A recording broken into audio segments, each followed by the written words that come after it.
లేదు, నాకు భవిష్యత్తు లేదు, మా పరిస్థితి ఏంటి? మరి అందరికి ఓ పెద్ద ఇదిగాను నేను గ్యాస్ కు డబ్బులు వేస్తాను అన్నాడు. మాకు 2 సార్లు బుక్ చేసుకుంటే డబ్బులు పడలేదు. మరి ఏం చేయాలి? పన్నోళ్ళకి పడతలేదు. మరి మా పరిస్థితి ఏంటి? మాకు ఉద్యోగం లేదు, ముసలాయన అయ్యాడు. మరి మాకేంటి? మరి మాకు పడొద్దా? మాకు ఏ ఆధారం లేదు. అంటే పడాలంటే మీరు కస్టమర్ కేర్ నెంబర్ ఇచ్చారు కదమ్మా, కాల్ చేశారా? ఎవరిని అడిగినా మాకు తెలియదు అంటున్నారు. సచివాలయంకి వెళ్తే మాకు తెలియదు అంటున్నారు. గ్యాస్ కంపెనీకి వెళ్తే మాకు తెలియదు అంటున్నారు. మరి అందరికి మాకు పడకపోతే మాకు ఎంత బాధగా ఉంటుంది? బాధ ఉంటుందా ఉండదా? సచివాలయానికి వెళ్తే ఏమంటున్నారు? అసలు ఏం చెప్పడం లేదు, ఎవరు సమాధానం చెప్పడం లేదు. మరి అందరికి మాకు బండి అని చెప్తున్నారు. అసలు మేము ఈ పార్టీ రావాలని ఎంతో కోరుకున్నాం. మాకే 0 పెట్టాడు.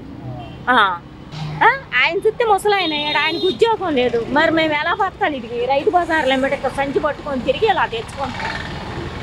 మరి పడనాళ్ళ పరిస్థితి ఏంటి? అసలు ఎవరిని అడిగినా సమాధానం చెప్పడం లేదు. ఏం చేయాలి? దానికి ఒక సమాధానం చెప్పాలిగా. నెక్స్ట్ టైం పడతాయా లేకపోతే పడవా, నీకేమన్నా క్వాలిఫికేషన్ ఉందా అని చెప్పాలి కదా. ఏదీ లేదు. అదేమంటే పడతాయి. గ్యాస్ వాడిని అడిగినా అదే చెప్తున్నాడు, కంపెనీకి వెళ్ళినా అదే చెప్తున్నాడు. మరేంటి పరిస్థితి? మరి సచివాలయంలో ఎవరు చెప్పడం లేదండి. ఇసుక ఎత్తి గమ్మును ఊరుకున్నాం తిరిగి. ఎవరున్నారు? అసలు గ్యాస్ కంపెనీ వాళ్ళకి చెప్పాలి కదా. గ్యాస్ కంపెనీ వాళ్ళు ఏమన్నారు తెలుసా? మీకు కాదు అలా కాదు. మరి బ్యాంకుకి వెళ్తే పడలేదన్నారు, కంపెనీకి వెళ్తే మీరు బ్యాంకుకి వెళ్ళి కనుక్కోండి అన్నారు. మళ్ళీ పోస్ట్ ఆఫీస్లో ఆయన పేరు 200, నా పేరు 200 పెట్టి 400 పెట్టి కట్టుకున్నాం. అది ఏమీ లేదు. మాకు 400 బొక్క. మరి ఎక్కడి నుంచి వస్తాయి డబ్బులు చెప్పండి? ఆయనకు వచ్చే 4000 తోటి బతుకుతున్నాం మేము, వృద్ధా పింఛన్ తోటి. మరి ఆయనకు 200, నాకు 200, మళ్ళీ ఓపెన్ చేస్తేనేమో 200, 600 అయిపోయినాయి. ఏం తిని బతకాలి మేము చెప్పండి? దానికి ఏదన్నా చెప్పాలి. మీకేంటంటే ఎలా పడతాయి పన్నోళ్ళు కానీ ఎవరన్నా చెప్పాలి కదా. మరి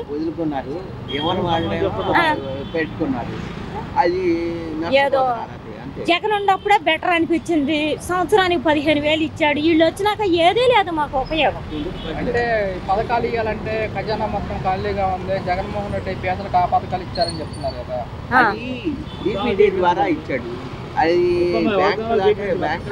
మరి చెప్పాడుగా, ప్రతి ఒక్క మహిళకి ఇస్తానన్నాడు.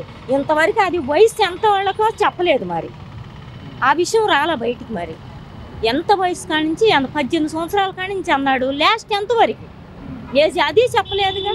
మరి ముందే మేము అన్నీ చేసుకున్నాం అనుకో, డబ్బులు బొక్కేగా. మరి అది నువ్వు కూడా చెప్పమ్మా, నువ్వు కూడా చేసుకోవడానికి డబ్బులు ఉండొద్దు. ఉన్నాను కదా, మేము వచ్చే 4,000తో 2 మనుషులు బతుకుతున్నారు. అసలు ఎవరు చెప్పడం లేదు. పన్నోళ్ళకే పడుతున్నాయి. పన్నోళ్ళకి అసలు మేము ఎదురు చూస్తున్నాం. అలాగే ఎన్ని రోజులు చూడాలి అలాగా? ఎవరికన్నా సరే సచివాలయంలో అయినా చెప్పాలి, బ్యాంకులైనా చెప్పాలి, కంపెనీలైనా చెప్పాలి. మళ్ళీ పోస్ట్ ఆఫీసులోనేమో అది ఓపెన్ చేసుకుంటే దాంట్లో పడతాయి అని చెప్పారు. దానిలో ఓపెన్ చేసుకున్నాం, 2 పేర్లు ఓపెన్ చేసుకున్నాం. 500-400 బొక్క. అది మీరు కూడా చెప్పండి. ఏం చెప్తాము? గ్యాస్ తిరిగి నా తలంతా నొప్పి వేసింది. ప్రాబ్లం అందరికీ పడ్డాయి మా ఈదిలో. చెప్పండి. నేను గ్యాస్ కంపెనీకి పోయాను. గ్యాస్ కంపెనీకి పోతే బ్యాంకుకి పొమ్మన్నారు. బ్యాంకుకి అడిగి పోతే బ్యాంక్ వాళ్ళు ఏమంటున్నారు? నీకు పడలేదమ్మా, సచివాలయానికి ఎవరికో కనుక్కోండి, ఎన్నిసార్లు అని తిరిగే మాకు ఓకే లేక వదిలేసా. నేను చేసేది ఏముంది? తిరగటానికి ఓకే ఉండద్దా? వాలంటీర్ ఉంటేను బాగానే ఉన్నది. వాళ్ళు ఏ విషయం తెలిపేటోళ్ళు. ఇప్పుడు ఎవరికి అడుక్కోవాలా మేము పోయి? ఇప్పుడు ఇంతకు ముందు సత్యము వాలంటీర్ ఇంటికాడికి ఏది తెచ్చినా కానీ బాగా చెప్పేటోళ్ళు. ఇప్పుడు ఎవరున్నారు? ఏ దిక్కు కానీ పోయి మేము అడుక్కొని ఎవరికి అడుక్కోవాలా?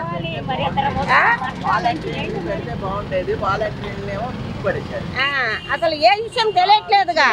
మళ్ళీ ఇంతకు ముందు ఉండి తాలూకాకి వెళ్తాం చూసావా, ఆ పరిస్థితి వచ్చింది ఇప్పుడు. మీరు అలా వెళ్ళే వాళ్ళ ముందు ఈయన ఉన్నప్పుడు వెళ్ళాము కదా, తాలూకాకి వెళ్తే తాలూకా కాడ వాళ్ళు మాట్లాడుకొని నిలబడి అట్లా నిలబడితే ఏంటి తర్వాత రాపో అనేటోళ్ళు. మాకు ఈ 5 సంవత్సరాలు నొప్పి నోయి లేకుండా వచ్చేసింది. జగన్మోహన్ రెడ్డి ప్రభుత్వం. అవును. ఇప్పుడు ఏది ఆయన ఎక్కి 6 నెలలో 7 నెలలో ఆ గ్యాసులు వదిలినప్పుడే వదిలేడు. అందరికీ రావాలగా సరిభాగంగా. ఇప్పుడు అందరికీ ఆశేగా నాయన, పెడతానంటే ఎవరికైనా ఇదేగా.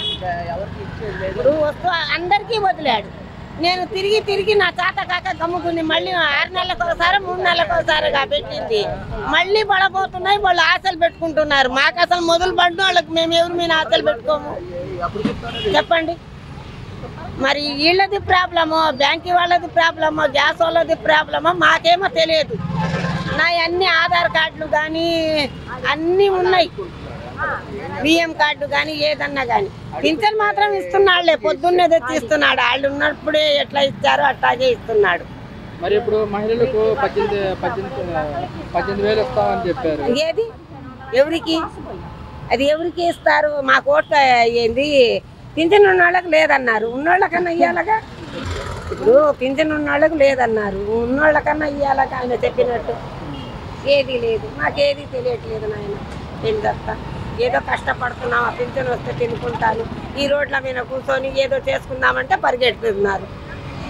బతికేది ఎట్లా? ఇంకా మేము బాగా బతుకులు చేస్తామన్నారు, మా బతుకులు